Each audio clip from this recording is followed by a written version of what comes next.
Hello everyone, welcome back to my channel the knowledge club. आज हम quick revision करेंगे RM का unit 4। तो चलिए शुरू करते हैं इस वीडियो को। Preview.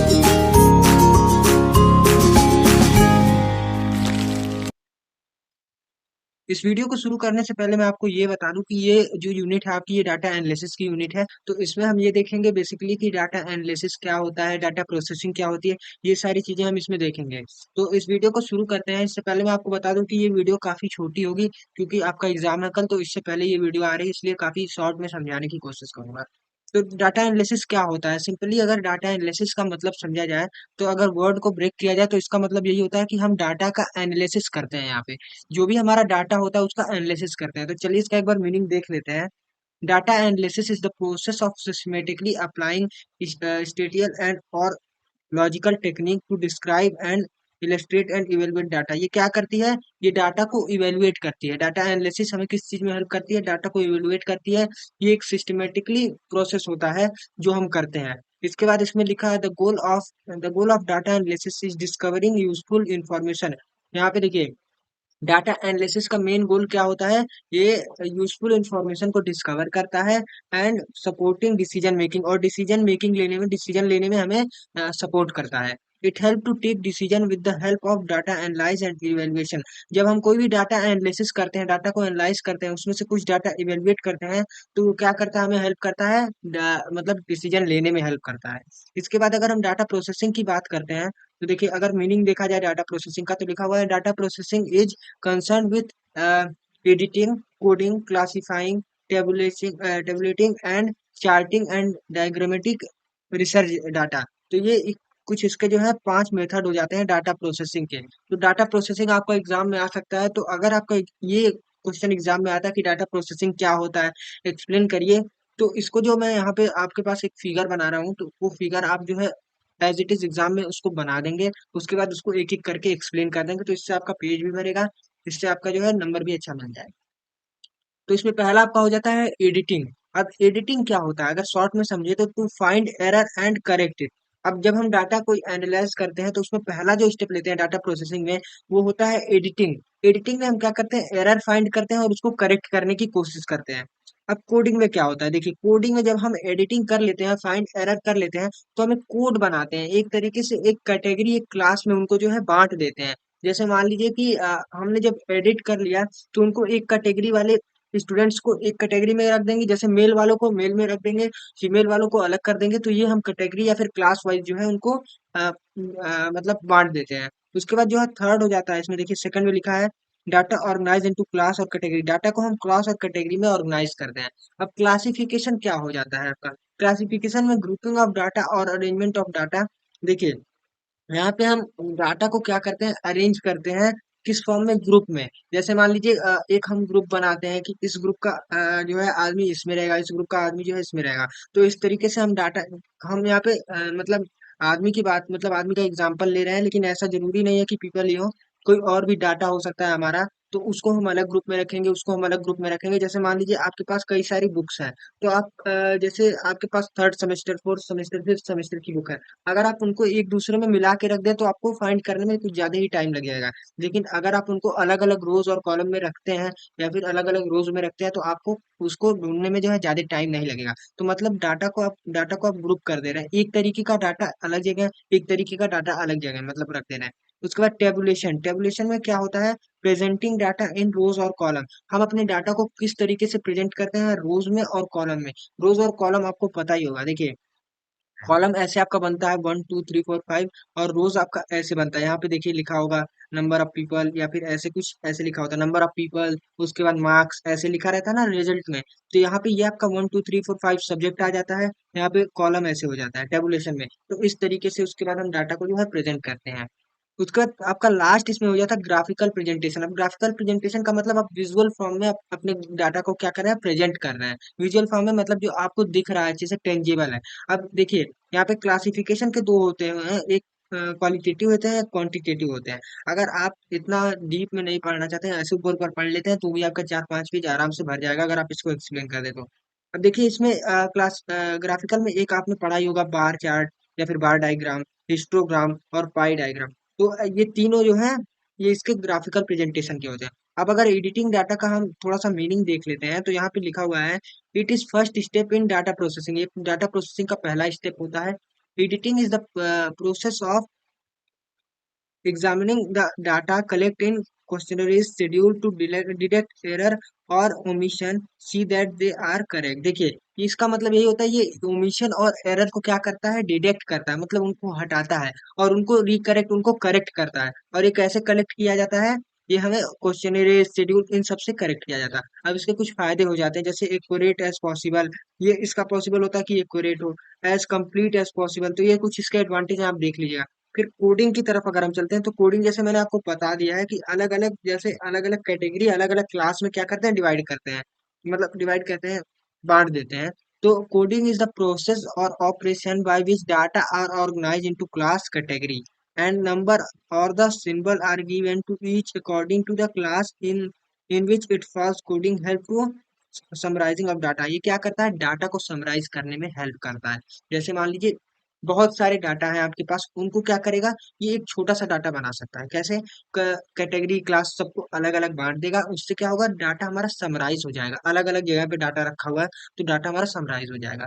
अब थर्ड आपका हो जाता है क्लासिफिकेशन। अब क्लासिफिकेशन में आपका देखिए, जैसे मैंने आपको बुक का एग्जांपल दिया था कि अलग अलग रो में आप third semester, second semester, fourth semester की बुक रख देते हैं, तो आपको मिल जाता है। इसी तरीके से देखिए, आपने यहाँ पे देखिए रोज, और यहाँ पे देखिए आपने एक कैटेगरी, अरे मतलब एक ग्रुप बना लिया है, ग्रुप सब ग्रुप या फिर क्लास बना लिया है, जिसमें आपने यहाँ पे 2010 का प्रॉफिट यहाँ पे डिफाइन कर दिया है। अब ऐसा तो नहीं ना है कि ये सारा मिक्स है, आपको बिल्कुल अच्छे से पता चल रहा है कि 2010 में क्या प्रॉफिट हुआ, 2011 में क्या प्रॉफिट हुआ, 2013, 2015, ऐसे यहाँ तक देखिए क्या प्रॉफिट हुआ। तो ये आपको चीजें पता चल जा रही है यहाँ पे। तो ये क्या किया है मैंने, process in which the collect data are arrange in separate class, एक सेपरेट क्लास में डाटा को अरेंज किया है, एक सेपरेट ग्रुप में और एक सेपरेट सब ग्रुप में, according to their different characteristic, उसके डिफरेंट कैरेक्टरिस्टिक से हिसाब से। तो यही होता है क्लासिफिकेशन ऑफ डाटा। मतलब आप डाटा को क्या करते हैं, क्लासीफाई करते हैं, उनको अलग अलग ग्रुप्स में जो है बांट देते हैं, ताकि वो आपको इजिली पता चल सके कि कौन सा डाटा कहाँ पे है। उसके बाद अगर फीचर्स इसके देखे जाए, तो इसका data into group, data group में होता है homogeneous as basic of classification, ये होमोजीनिटी होती है इसमें। और उसके बाद अरेंज डाटा, यहाँ पे डाटा अरेंज करते हैं, यूनिटी ऑफ डाइवर्सिटी, मतलब जो है डाइवर्सिटी बहुत कम चांसेस यहाँ पे होते हैं। देखिए टेबुलेशन, अब टेबुलेशन आपको पता ही है, रोज और कॉलम में आपको जो है बांट दिया जाता है। It is way of summarising and presenting the given data in a systematic form in rows और कॉलम। रोज और कॉलम में सिस्टमेटिक फॉर्म में डाटा को क्या किया जाता है, समराइज किया जाता है। जैसे आपको टेबुलेशन का अगर आप एक एग्जांपल निकाल के देखेंगे गूगल पे, तो आपको समझ में आ जाएगा टेबुलेशन में हम डाटा कैसे जो है अरेंज करते हैं। इसके बाद आपका हो जाता है graphical representation. Graphical representation of data, मतलब आप अपने डाटा को क्या कर रहे हैं, ग्राफ के थ्रू रिप्रेजेंट कर रहे हैं। इसमें तीन आ जाता है, बार डायग्राम, हिस्टोग्राम और पाई चार्ट, ये तीन चीजें होती हैं। उसके बाद हाइपोथेसिस। हाइपोथेसिस आपका मतलब, हाइपोथेसिस का मतलब आपको पता ही होगा, in simple word hypothesis is an assumption. Hypothesis एक एजम्पशन होती है, हम एक एजम्पशन मान के चलते हैं कि जैसे मान लीजिए अब कोई भी डाटा है, तो हम मान के चलते हैं कि पहले से ही एक एज्यूम कर लेते हैं। देखिए पहले तो आपको बता दूं कि ये एक निगेटिव निगेटिव चीज होती है।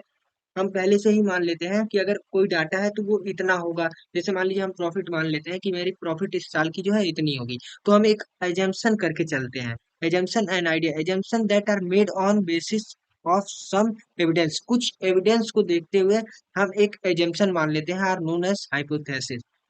उसके बाद लिखा है it include component like variable, population and the relation between the variable. ये इसके कुछ कंपोनेंट होते हैं, जैसे जैसे वेरिएबल हो गया, पॉपुलेशन हो गया, और relation between variable, two variable के बीच का रिलेशन हो गया। तो ये सारे इसके कुछ कंपोनेंट्स होते हैं।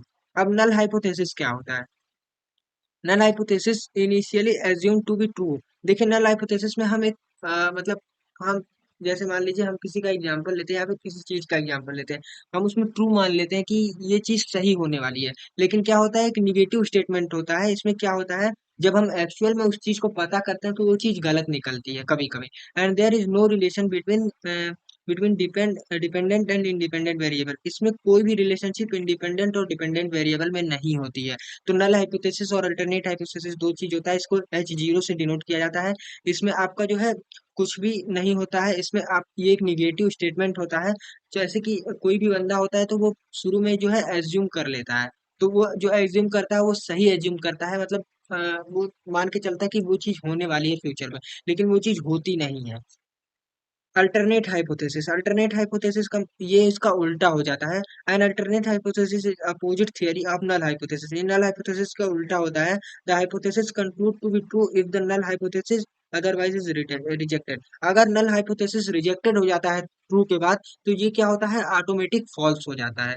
मतलब आपको समझ में आ रहा है, यहाँ पे देखिए हम ट्रू लेके चलते हैं, किसी चीज को ट्रू मान के चलते हैं, लेकिन जब उसे सही से पता करते हैं तो वो फॉल्स हो जाता है, मतलब वो चीज गलत हो जाती है, नल हाइपोथेसिस रिजेक्ट हो जाता है। तो जैसे ही नल हाइपोथेसिस रिजेक्ट होता है, ये ऑटोमेटिक जो है फॉल्स हो जाता है। तो ये अल्टरनेट हाइपोथेसिस उसका उल्टा होता है।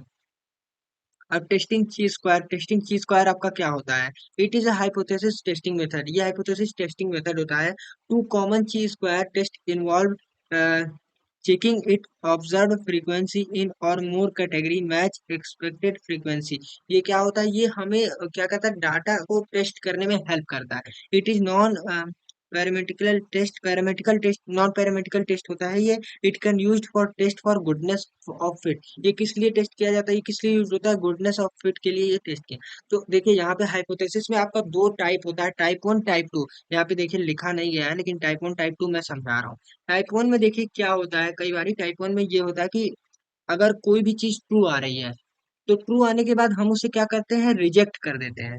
ट्रू आने के बाद हम उसे क्या करते हैं, रिजेक्ट कर देते हैं, तो वो हमारा क्या हो जाता है, टाइप वन एरर। अगर कोई चीज ट्रू आएगी और आप उसे रिजेक्ट कर देंगे, तो वो तो आपका एरर हो ही गया। अगर फॉल्स आए तब आप रिजेक्ट करिए तो समझ में आता है, लेकिन अगर ट्रू आने पे आप उसे रिजेक्ट करते हैं तो आपका टाइप वन एरर आ जाता है। उसी का उल्टा होता है type two error. Type two error में क्या होता है, अगर कोई भी चीज फॉल्स आ रही है और आप उसे एक्सेप्ट कर रहे हैं, फॉल्स आने पे एक्सेप्ट कर रहे हैं, तो वहां पे आपसे एरर हुई है, तो वो होता है आपका टाइप टू एरर। सिंपल में मैंने इसे समझाया। अब पैरामेट्रिक टेस्ट क्या होता है? पैरामेट्रिक में टी टेस्ट होता है, तीन टेस्ट होता है, टी टेस्ट, जेड टेस्ट और एफ टेस्ट। देखिए मोस्ट इंपॉर्टेंट आपका है, ये पूछ सकता है, तो आप इसे अच्छे से देख लीजिएगा। देखिए टी टेस्ट क्या होता है? T test is used when sample size are small. जब सैंपल साइज स्मॉल होता है हमारा, तब हम टी टेस्ट यूज करते हैं। It way developed by William Gosset द्वारा ये डेवलप किया गया है। It is also called Student T test. देखिए जब ये बनाया गया तो एक पेन के ऊपर बनाया गया था, तो इसीलिए इसे स्टूडेंट टी टेस्ट भी कहा जाता है। When sample size is smaller than 30, then t-test used। देखिए अगर सैंपल साइज स्मॉलर देन 30 से कम है, तो टी टेस्ट यूज किया जाता है। जेड टेस्ट इसका बिल्कुल उल्टा होता है। इसमें देखिए आगे लिखा हो भी, we use T test when we use T ten when parameter of opportunity are normal. अब देखिए अगर मतलब parameter of population are normal, अगर पॉपुलेशन का पैरामीटर जो है नॉर्मल होता है, तब ये यूज किया जाता है। In T test correlation of coordination in population is zero. देखिए टी टेस्ट में correlation of coefficient coefficient in population क्या होता है, जीरो होता है। इसी का उल्टा होता है जेड टेस्ट। अब जेड टेस्ट में क्या होता है, it is given by Fisher and Z test used when coefficient of correlation is not zero. देखिए ये फिशर ने दिया था, और यहाँ पे क्या होता है, कोफिशिएंट ऑफ कोरिलेशन जीरो नहीं होता है, इसमें जीरो होता है, इसमें जीरो नहीं होता है। Z test is used when sample size are large. जब इसमें सैंपल साइज लार्ज होता है तब ये यूज होता है, इसमें शॉर्ट होता है, स्मॉल होता है, तब ये यूज होता है। Z test is based on standard normal distribution. ये किसके बेस पे होता है, स्टैंडर्ड नॉर्मल डिस्ट्रीब्यूशन के बेस पे होता है। ये पॉपुलेशन नॉर्मल के बेस में होता है। अब देखिए यहाँ पे एक चीज लिखा है, ये लेस देन स्मॉलर देन 30 होता है तब ये यूज होता है, और ये मोर देन 30 होता है तब ये यूज होता है। अब हमारा एफ टेस्ट क्या होता है? F test is also given by Fisher. ये भी फिशर ने दिया था। F test is used to independent estimate estimation and population variance। it is smaller simple test। ये एक स्मॉलर सिंपल टेस्ट होता है, इसको भी फिशर ने दिया था। इसमें क्या होता है, test is use independent estimation of population. ये independent estimates independent estimation of population variance जब होता है तब ये यूज होता है। तो यहाँ पे मैंने इसे थोड़ा जल्दी खत्म करने का कोशिश किया है, क्योंकि आपका जो है शॉर्ट में खत्म करना भी जरूरी है। अगर मैं बहुत लॉन्ग ले जाऊंगा तो वीडियो भी काफी लंबी हो जाएगी। जल्दी से इस वीडियो को अपने फ्रेंड्स तक शेयर कर दीजिए। और अगर आपको नोट्स चाहिए तो हमारे ग्रुप को ज्वाइन कर सकते हैं, वहां से आप हमें डीएम भी कर सकते हैं। तो हमारे चैनल को सब्सक्राइब कर दीजिए, वीडियो को लाइक कर दीजिए और शेयर कर दीजिए। Thank you.